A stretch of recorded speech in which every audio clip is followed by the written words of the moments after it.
আমি ওয়াজ করবো কি, আমার রাতে অনেক সময় ঘুম হয় না হাসতে হাসতে। আমার ঘর হলে আমার কাছে হাসতেছে কোনো জিনিভূতি ধরলো নাকি। আমি বলেছি ওরে না, প্রশ্ন পড়েই হাসতেছি, আর মানে জবাব দিব কি বুঝতেছি না। এক বোন প্রশ্ন করেছে যে উনি হারাম রিলেশনে নাই, হারাম সম্পর্কে নাই। আপনার বিরক্ত হচ্ছে না তো? আমাদের অধঃপতন। আমি যেগুলো বলতেছি এগুলো কি, আমাকে বলছে না যে মধ্যে প্রবলেম বলতে, আমি অনেক প্রবলেম বলতে পারবো না। যেগুলো আমার কাছে কেউ প্রশ্ন করছে ওইগুলো আমার কাছে প্রবলেম মনে হয়েছে, আমি ওগুলোতে বলতে পারবো নাকি? আচ্ছা, তো বললো যে আমি মাদ্রাসার ছাত্রী, আল্লাহকে অনেক ভয় পাই, কোনো হারাম সম্পর্কে জড়াই না, তবে একটা ছেলেকে আমি পছন্দ করি। Okay it's okay, it's okay, okay let me finish. আমি দেখাবো আমার আইডিতে। আমি প্রথম কিছুদিন প্রশ্ন নাম কেটে দিয়ে প্রশ্নটাই স্ন্যাপশট করে ফেসবুকে পোস্ট করে দিতাম। পরে যারা প্রশ্ন করে তারা খুব খেপে গেল যে হ্যাঁ আপনার কাছে আমানত দিয়ে প্রশ্ন করছি। আমি ওদেরকে বোঝানোর চেষ্টা করলাম, ভাই এই প্রশ্ন যে আপনি করছেন আপনার নাম তো দেখা যাচ্ছে না, ছেলে নামে এসেও দেখা যাচ্ছে না, শুধু প্রশ্নটুকু আছে, কে দিছে কেউ জানে না, রাইট? আপনি মাইন্ড করতেছেন না, পরে চিন্তা করলেন না মাইন্ড যদি করা না দিই, কারণ অনেকে ভাবতে পারে এগুলো হ্যাঁ সব প্রশ্ন কি আপনার কাছে আসে, আমার কাছে আসে ভাই। পিপল থেকে আমি লাভ গুরু ভাই, ওরা আমার কাছে ভালোবাসে আত্মহত্যা করতে যাচ্ছে, এখন I can solve the problem, আমি এমন কিছু শিখাই দিন তার রাজি হয়ে যাবে সব। বুঝলেন নাই? এরকম ভাবে সে। এখন বললো যে আমি একটা ছেলেকে পছন্দ করি, যেহেতু বান জাদু টোনা হারাম। দেখেন কথা বলছেন, ওই মেয়ে কি প্রশ্ন করতেছে, যেহেতু বান মারা বা তাবিজ করা জাদু করা হারাম, আমি কি ওই ছেলের মাকে ভালো মন্দ রান্না করা গিফট করে পাঠাই আর পাঠাইতে পারবো?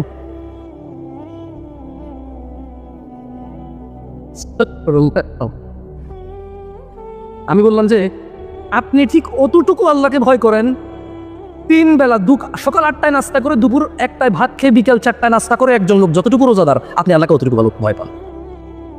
আমি বুঝে দিবেন না। আমি ওকে একটা জবাব দিয়েছি, আমি বলছি যে আপনি আল্লাহকে অতটুকু ভয় করেন, আর আপনি হারামের মধ্যে অতটুকু নাই যতটুকু একজন লোক সকাল 8টা বাজে নাস্তা করে, দুপুর 1টা বাজে ভাত খেয়ে, বিকাল 4টায় আবার নাস্তা করে নিজেকে রোজাদার মনে করে, যতটুকু আপনি এতটুকু হারাম ছাড়া আছেন।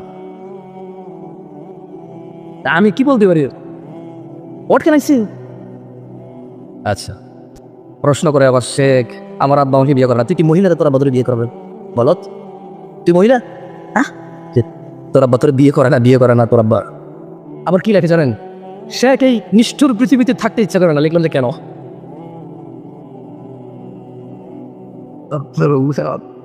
আমি আরো মাহফিল না, বুঝছেন কি কমিটা চিন্তা করি, দেখলাম যে আপনারা এনজয় করতেছেন, এগুলো যদি আমি গেলে বুঝে থাকি আমার মেসেঞ্জারে এভরিডে অন্তত 150-200 মেসেজ পেন্ডিং থাকে, বেশিরভাগ পোলা পাই না, মানে ডিফারেন্ট ইস্যু নিয়ে কথা বলে। আমার অনেক সময় অবাক লাগে, এই তাহলে এটাও তুই মনে করতেছো যে তোর দোষ না, মানে এটাও মানুষের দোষ। যেমন বললো যে নিষ্ঠুর পৃথিবীতে থাকতে ইচ্ছে করে না, তা আমি রিপ্লাই দিই নেই, ধরেন 2 দিন পর আবার লিখলো আমি খুব আপসেট, আপনি কি রিপ্লাই দিবেন ভাই? আমি রিপ্লাই দিলাম না, কারণ ও আমার কিছু জিজ্ঞেস করে না। কিছু জিজ্ঞেস করছে, ও বলছে নিষ্ঠুর পৃথিবীতে থাকতে ইচ্ছে করে, আমার কি রিপ্লাই দেবো? কিছু জিজ্ঞেস করে না আমার। এরপর বলতেছে যে রিপ্লাই দেন, তো তুমি কিছু জিজ্ঞেস করো তারপর রিপ্লাই দিই। আমি কি রিপ্লাই দিব? বলছে রিপ্লাই দেন। রিপ্লাই দিবেন না? দেন প্লিজ, আপনাকে অনেকবার মেসেজ দিচ্ছি, জরুরি কথা আছে। তবে তুমি কিছু জিজ্ঞেস করো না আমাকে, কিছু রিপ্লাই দিব? আমি তো জানি না কি রিপ্লাই দিতে হবে। ধরেন একবার বললাম যে কেন তোমার নিষ্ঠুর পৃথিবীতে থাকতে ইচ্ছা করতেছে না কেন? বলে যে চতুর্দিকে গাফেল দিন বিরোধী লোকজন। কেন? বলে যে জেনাকে সহজ করে বিয়েকে কঠিন করেছে। আমি বললাম তোমার কি হয়েছে সেটা বলো। বলে যে জানেন শেখ, আমি একটা মেয়েকে পছন্দ করি, খুবই ধার্মিকা, খুবই ভালো। কি হয়েছে? বলে যে ও বোরখা পরে, 5 ওয়াক্ত নামাজ পড়ে, আমি সবসময় খোঁজ খবর রাখি, বেড়াইতে কোনো দিকে যায় না, সবসময় আমার ছত্রছায়া আছে, আমি কোরআন শিখতেও বলেছি ওকে। এইরকম একটা মেয়ে আমি পছন্দ করেছি। এখন আমার আব্বাকে আমি বলেছি বিয়ে করার বিষয়ে, আব্বা বলছে যে তোর বড় ভাই ওখানে বিয়ে করেনি, বা তোর এখনো বয়স 17, 18 বা 19, 20, আর এখন আর একটু পরে। তা আমি ওরা বললাম যে তোমার প্রেমিকের বিয়ে ঠিক হয়েছে, ঠিক না? বলে যে হ্যাঁ, সে এখন অন্য জায়গায় বিয়ে ঠিক হয়ে যাচ্ছে। বলে যে যদি ধরো ওর বিয়ে ঠিক না, তাহলে তোমার সেক্ষেত্রে প্রয়োজন হতো না, ফটো দরকার হতো না, আরো কিছু কন্টিনিউ করতে পারতা। এখন প্রবলেম হচ্ছে যে ও বলতেছে বিয়ে করবা কিনা, বললে আমার বিয়ে যাচ্ছে। এখন তো তুমি পাগলামি শুরু করেছো, কারণ নাহলে এই মেয়ে আর পাচ্ছ না তুমি। তো দেখেন ও যে প্রেম করে, ও কিন্তু অধার্মিক না, ওর বাপ সরে বিয়ে করাইতেছে ওর বাবা হানি। কি তোমাদের প্রবলেম আছে না ভাই? একটা ছোট্ট একটা কথা বলে বক্তব্য চলে যাই, অনেক কথা বলছি, আল্লাহ মাফ করুন, আস্তাগফিরুল্লাহ, অযথা কথা হয়ে গেল কিনা জানি না। তারপর এখানে কিছু লার্নিং তো আছে না, এগুলো কিন্তু আমাদের প্রবলেম। এগুলো কি আমাদের এবার অপরাধ মনে করি না? অপরাধের মধ্যে পড়ে না। গান বাজনা, প্রেম প্রীতি, মেয়েদের সাথে দেখা করা, হাতে হাত ধরে হাঁটা, ভিডিও কলে কথা বলা, this are not anymore sins. এগুলো আর মানুষ আর গুনাহের মধ্যে গণেই না এগুলোকে। অথচ এগুলো পৃথিবী ধ্বংস হওয়ার মতো অপরাধ। তো একটা যুবক ইসলামের কোন জায়গাটা ভালোবাসে জানেন? সবচেয়ে বেশি ভালোবাসে কোন জায়গাটা জানেন? বিয়ে। ইসলামে বলেছে বিয়ে অর্ধেক দিন, দ্রুত বিয়ে করো। যুবকের কাছে ইসলামের সমস্ত বিধানের মধ্যে বিধানটা সবচেয়ে প্রিয়। একজন বিবাহিত পুরুষের কাছে ইসলামের কোন বিধানটা প্রিয় জানেন? ইসলাম আল্লাহ বলেছে যে তোমরা বিয়ে করো 2টি 2টি, 3টি 3টি, 4টি 4টি, অথবা সমর্থ না থাকলে 1টি। বিবাহিত পুরুষের কাছে ইসলামের সবচেয়ে দারুণ বিধান হচ্ছে একাধিক বিয়ে করা। আপনি দেখেন না কত মহিলা স্বামী পাবে না পরে তাহলে যদি বিয়ে না করে, বুড়া মানুষ চায় না ভাই। দেখেন মহিলাগুলো কত জালেম, আল্লাহর বিধানের বিরুদ্ধে চলে গেছে। এই হচ্ছে বিবাহিত পুরুষের মানে সবচেয়ে ফেভারিট দিন। এবার আসেন মহিলার ফেভারিট দিনের মধ্যে আসেন। এই দেশের মহিলারা বা এই দেশের মেয়েরা প্রথমে বিয়ে করা ছাড়া একটা ছেলের সাথে সম্পর্ক করে না, এবং 1 বছর 2 বছর 3 বছর 4 বছর 5 বছর 6 বছর 7 8 9 10 বছরও করে না, এরপর বিয়ে করে। এই যে সে বিয়ে ছাড়া 10 বছর এর সাথে সম্পর্ক করছে, এই পুরুষকে কি দুশ্চরিত্র মনে করছে? একে খারাপ মনে করছে? চরিত্রহীন, জেনাকারী মনে করেন এই তো। এবারে ধরেন এই মহিলার এই পুরুষের সাথে বিয়ে হয়েছে, বিয়ে হওয়ার পরে এই পুরুষ আরেকটা মেয়েকে বিয়ে না করে কথা বলতেছে, এখন বলবো যে দুশ্চরিত্র। কে রে, তোকে বিয়ে না করে 10 বছর কথা বলা যায়, চরিত্রহীন হয় না? আরেকজনকে বিয়ে না করে ওর সাথে 10 বছর কথা বললে প্রবলেম কোথায়? থিংস আর সেম, বিকজ পুরুষ তো একের অধিক বিবাহ করার ওর অনুমতি আছে তৌফিক অনুযায়ী। কি অনুযায়ী? ওকে ওকে ওকে বোন, তোমার স্বামী তৌফিক নেই, কারণ কারো স্বামী তো তৌফিক আছে না? এখন তোমার সাথে সে বিয়ে না করে কথা বলতে পারলো 10 বছর, তুমি ওকে জেনাকারী আর দুশ্চরিত্র মনে করলো না? আরেকটা মেয়েকে বিয়ে না করে কথা বললো, হোয়াট ইজ ইউর প্রবলেম? সে তো একের অধিক ওয়াইফ রাখতে পারে, ওকে বিয়ে করে ফেলতো 10 বছর পর, সবটা কোথায়? ঠিক লড়াই দুশ্চরিত্র ঠিক। ও ভাবছে যে ওর আগের 10 বছরের কথা আমি ভালো বলছি। আমি মূলত বুঝে দিয়েছি তোমার এই স্বামী 10টা বছর ওকে চরিত্রহীন জেনেই তুমি গ্রহণ করেছো, এখন এর থেকে কি আশা করো? এই চরিত্রহীন পুরুষ বিয়ে না করে মেয়েদের সাথে কথা বলার অভ্যাস, ওর আদব, ওর ফিতরত, ও বিবাহ বহির্ভূত সম্পর্ক করবে। এখন তোমার কমপ্লেন কেন? তুমি তো আগে জানতা বিয়ের আগে তোমার সাথে তোর যারা সম্পর্ক ছিল। আর মেয়েদের আরেকটা ফেভারিট ধর্ম বলি, একজন পুরুষ যত খারাপ হোক জীবনে কারো বিচার দিবে না। যেমন ঘুষখোর কেউ বিচার দেয়, সুদখোর কেউ বিচার দেয়, চিটার, বাটপার, ধোকাবাজ বিচার দেয় না তো। সিগারেট খায় দেয়, কিছু কিছু মহিলার স্বামীর স্বাস্থ্যের চিন্তা করে দেয়, গুণা চিন্তা করে না। কি চিন্তা করে দেয়? স্বাস্থ্যের চিন্তা করে। এবার আসেন এই স্বামীটা একটা মেয়ের সাথে কথা বলে, এবার আল্লাহ তোর দুলা হয়তো এসে আনছে তার এসে আরে কোন জায়গায় ফালাই দিল, আবার সাগরে ফালাই দিল, ঠাই পাইতেছি না, দুই পা একসাথে দিয়ে নেমে গেছি, পা 2 নৌকায় দিয়ে দিয়েছি, কত কথা কত ঝামেলা, স্বামীর সাথে কথা নাই, বাপের বাড়ি চলে যাচ্ছে, ছেলেকে বলছে তোর বাবাটা দুশ্চরিত্র, ছেলে যদি একটু বেশি কানতেছে কিছুর জন্য, তার পড়াশোনা থাম করে আমার বলছে চরিত্রহীন ছেলে তো ভালো হবে না, অমানুষের ছেলে অমানুষ। দেখেন ঘুষ খাইছে, ওর কোনো প্রবলেম হয় নাই, সুদ খাইছে, ওর প্রবলেম হয় নাই। কেন? ওর স্বামীর বেতন হচ্ছে 30,000 টাকা সরকারি অফিসারের অফিস। ওর স্বামী জমি কিনে, জায়গা কিনে, বিল্ডিং কিনে, গাড়ি কিনে, শ্বশুর বাড়ির সালারিতে 20 লাখ হাওলাত, সমুদ্রেতে 5 লাখ হাওলাত, নিজের ভাইবে 2 লাখ 4 লাখ টাকা দেয়, ভাতিজাকে বিদেশ পাঠায়, কারো কোনো প্রবলেম আছে? ও শুধু যদি খালি কোনো মহিলার সাথে ধরা পড়ে তাহলে এটি হলো অপরাধ। এদেশে বউদের কাছে স্বামী অন্য মহিলার সাথে কথা বলে, এই অপরাধ ছাড়ার কোনো অপরাধী অপরাধ মনে হয় না। এমন মেয়েদের স্বামীরা কেমন ভালো হবে যে মেয়েরা তো নিম্ন মন মানসিকতা। যাক, আমি আমরা আলোচনার বিষয়ে চলে যেটা বলছিলাম 15-20 মিনিট। শোনো বোন আমার, যুবক ভাই আমার, তোমাদের প্রবলেম বলে সলিউশন দেওয়ার জ্ঞান আমার নাই। আমি আগে থেকে সারেন্ডার, আত্মসমর্পণ করি তোমাদের কাছে। কারণ তোমরা ধর্ম শেখো সিনেমা নাটক থেকে। সিনেমার নায়ক এখানে আল্লাহ জুলাই, তুমিও জুলাও। সিনেমার নায়ক প্রেমিকাকে প্রেম করে প্রস্তাব দিলেন, না মানলে মাজারে যাইয়া টুপি পরা বলে আল্লাহ তোমার কাছে কোনোদিন কিছু চাইনি, এই প্রথম তারা চাইতেছি, তুমি দাও, তুমি ওগুলা করো। আমি বলাই ছোট ভাই তোমাদেরকে বলি, শোনো, তোমার বোন আছে, তোমার বোনের যেদিন বিয়ে হবে তার স্বামী ঠিকই বুঝতে পারবে সে বিয়ের আগে অন্যায়তে লিপ্ত ছিল, যেমন তুমি বুঝতে পারবা তোমার স্ত্রী অন্যায়তে লিপ্ত ছিল কিনা। ওকে, একদম শিওর না, তুমি ধারণা করবা। তুমি তো এখন বিয়ে করোনি, বুঝতেছো না। বিবাহিত পুরুষ অনেক চালাক পুরুষ, তোমার চাইতে অনেক বেশি চালাক। একজন অবিবাহিত তোমার চাইতে, একজন বিবাহিত পুরুষ তোমার চাইতে অধিক জ্ঞানী এসব বিষয়ে। এই জন্য বিবাহ করার পরে বহু মানুষ তুমি দেখবা লজ্জাবোধ করে অনেক কথা। তুমি যে গালিগালাজগুলো করো অনেক বিবাহিত ছেলেপেলে করে না, কারণ তুমি এখন অনেক কিছু জানো না, যা মুখে আছে তা বলো। ও লজ্জাবোধ করে, কারণ ও বিষয়টা জানে, যেটা শুনতে বিচ্ছিরি শোনায়, খারাপ শোনায়, লজ্জাস্কর শোনায়। তোমরাই তো তাদেরকে জেনায় লিপ্ত করার জন্য কোরআন শপথ নাও। ছি ছি ছি ছি ছি, জেনা করার জন্য কোরআন শপথ, এরপর হাতের রক্ষাটা জেনা করার জন্য। ওয়ালা হাওলা ওয়ালা কুওয়াতা ইল্লা বিল্লাহ। আর এই বোনকে বলতে চাই, বোন, আপনি শুধু শারীরিক সম্পর্ককে জেনা মনে করেন, ভুলের মধ্যে আছেন আপনি।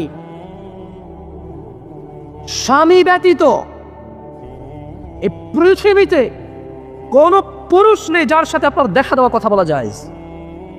মানে আজকে আমি ঘুম থেকে ওঠার পরে মোবাইল যখন চেক করলাম, একটা মেসেজ আসলো হোয়াটসঅ্যাপে।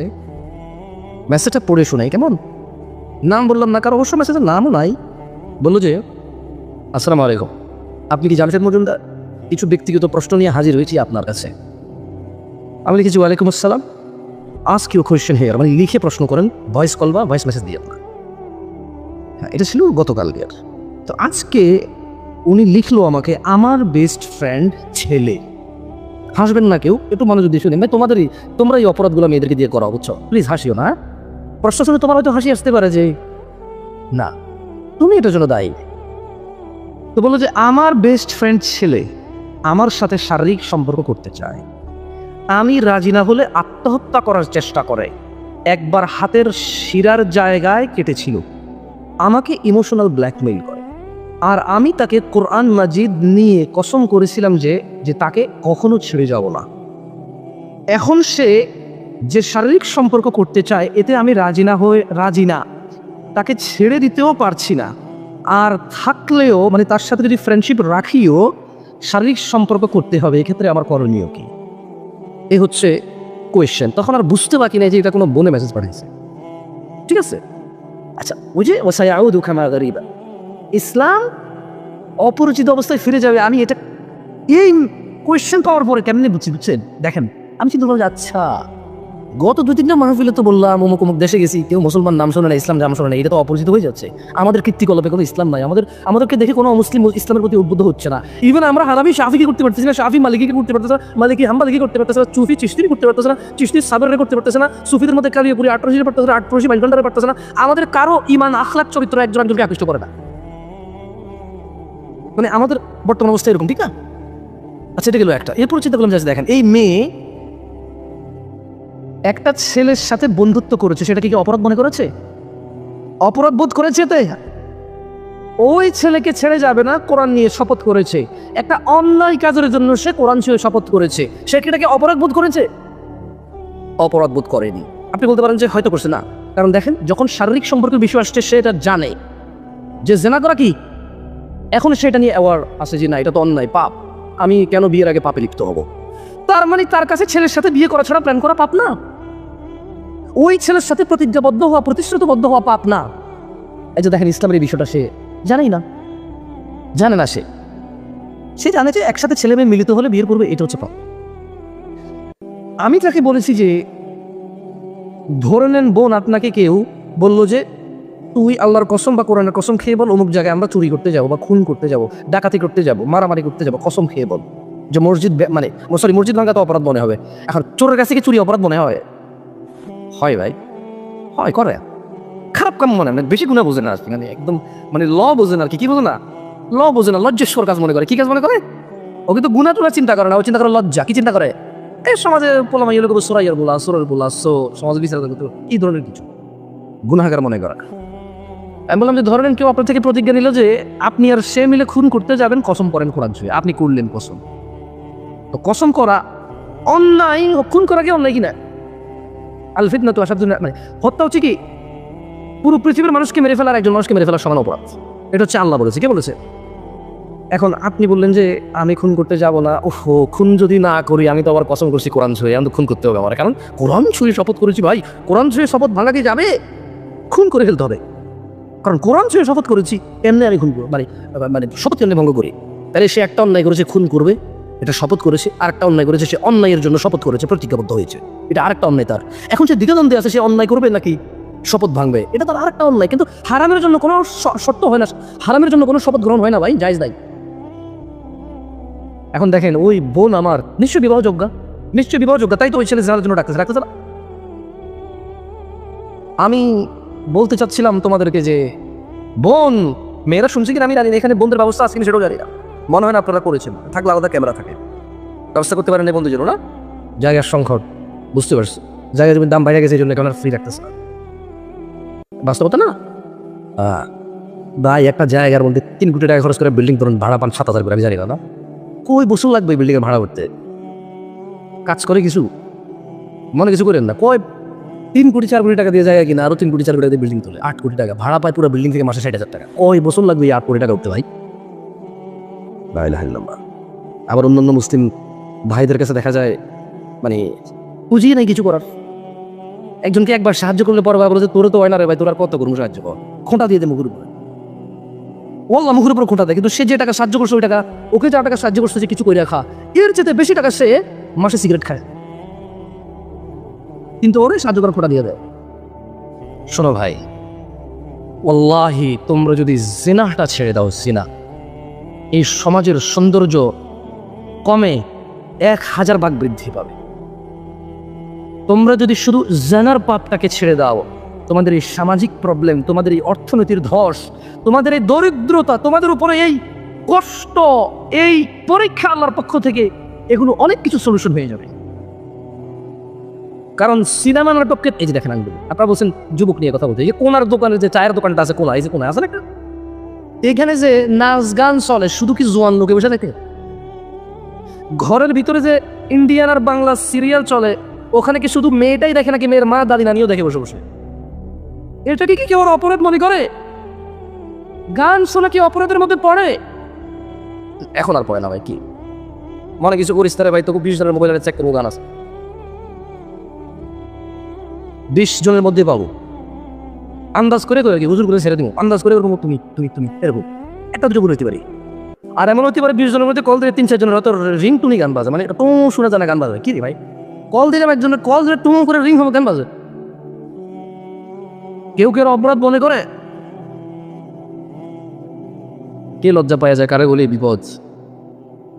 ছোট ভাই তুমি উঠে দাঁড়াও, একটু দাঁড়াও, ওয়েট ওয়েট। তোমাকে যদি এখানে বলা হয় 20,000 টাকা দেওয়া হবে, কত টাকা? 20,000 টাকা না, তুমি প্যান্ট খুলে ফেলবা, পারবা? ঘুরো তো, ঘুরো ওদের সামনে, উত্তর দিয়ে ঘুরাও।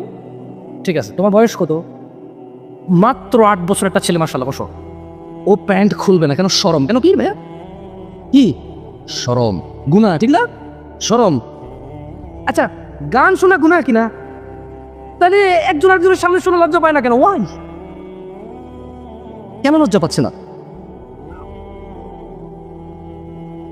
আপনি উঠে যাবেন, দাঁড়া, না না, আপনার ডেঞ্জারাস কিছু করবো, নর্মাল কিছু করবো, ওঠেন। আচ্ছা, হাসিও না, হাসে না। আপনাকে যদি বলা হয় 20,000 টাকা দেওয়া হবে, কুকুরের মাংস সুন্দর করে রান্না করে দিলে আপনি খাবেন? বসে। উনি 20,000 টাকার বিনিময়ে কুকুরের বস্তু খাবে না। কেন? কেন? সুদ কি, ঘুষ কি? তাহলে কেন লজ্জা পাচ্ছে না সুদখোর? হারানোর কথা আমি বলছিলাম, তাহলে ও লজ্জা পাচ্ছে না কেন? এটা তো গুনাহ। বাংলাদেশে এমন কোন সুদী আছে যারা জানে না সুদ হারাম? এমন কোন খতিব আছে মিম্বরে খুতবা দেয় না সুদ হারাম? এলো করতেছে। আচ্ছা ওকে, আজকে ওয়েট ওয়েট ওয়েট, আজকে এই মঞ্চে যদি বলা হয়, আপনাদের সবার সামনে যদি বলা হয় যে আপনাদের সবাইকে 2,000 টাকা করে দেওয়া হবে, আপনারা বসে বসে দেখবেন, এখানে আমি ওয়াজ করতেছি কোরআন সুন্নাহ নিয়ে, পাশে একটা নর্তকী এসে নাচবে, আপনারা কি 2,000-এর বিনিময়ে রাজি হবেন? ওকে, ওয়েট ওয়েট ওয়েট ওয়েট। মসজিদ, আল্লাহর ঘরে মসজিদ, ছোট ভাই তোমাদেরকে বলতেছি, তোমাদেরকে আল্লাহর ঘরে মসজিদ, তোমাদের সবাইকে 10,000 টাকা করে দেওয়া হবে চুপ থাকার জন্য, শুধু মসজিদের ভিতরে নর্তকী ঢুকে নাচবে, তোমরা রাজি হবা? কেন? আল্লাহর ঘর তাই? তোমার ঘরে আল্লাহ দেখে না তোমাকে? বুঝি মসজিদে আল্লাহ দেখবে তোমাকে, তোমার ঘরে দেখবে না? নর্তকী ওখানে নাচবে, তোমার প্রবলেম কি? 10,000 টাকা করে পাচ্ছ, তুমি রাজি নাই, তোমার কাছে এটা অশ্লীলতা, খারাপই, নিকৃষ্টতম আচরণ মনে হবে। অথচ এই তুমি গায়ে হলুদে পুরা গ্রামের সবাইকে নাচ গান দেখাও, শোনাও। এই তোমার মুসলমানিতে গান বাজাও, বউয়ের বিয়েতে গান বাজাও, নিজের বিয়েতে গান বাজাও, আর কদিন পরে মরা বাড়িতেও গান বাজাবা।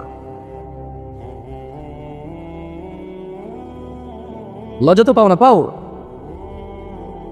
অনেক কথা বলে ফেলছি, আর 10 থেকে 15 মিনিট বা 20 মিনিট যে বিষয় আলোচনা করবো সেই বিষয়ে আলোচনা করে চলে যাবো, তুমি দেখো তোমার কোনো কাজে আসে কিনা।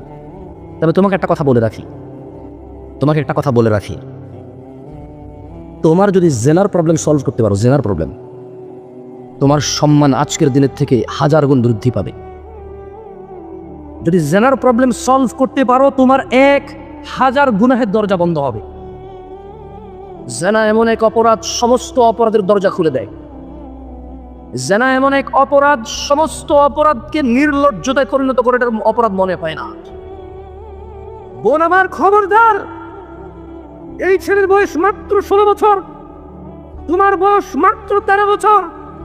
খবরদার তুমি এর সাথে এই জানাবে বিচারের নাম করো, নতুন নাম প্রেমের নাম দিয়ে তুমি এর সাথে জানা লিপ্ত হয় না। এ তোমাকে বিয়ে করতে পারে নাই, এর বড় ভাই তোমার বোনকে বিয়ে করতে পারে নাই। তোমার বোনের বিয়ে হয়েছে, বোনের বাচ্চা হয়েছে, ওই বাচ্চা বিয়ে যোগ্য হয়েছে, তারপরে যে ও বিয়ে করতে পারছে। ও তো পরিশোধ করে ওর বাপ তোকে অন্য খোকা মনে করে, 30-এর আগে বিয়েই দিবে না ওরে। ও তো নির্লজ্জ ছেলে, ও তো বেকার, ও তো অপদার্থ গর্ধব একটা, যে 25 বছর বয়স মনে করে আমি কি করবো, আব্বা কিছু রেখে যায় নাই, আমি কি করবো, আব্বা কিছু দিয়ে যায় নাই। এমন ছেলের সাথে তুমি জেনা লিপ্ত হো যে অপদার্থ।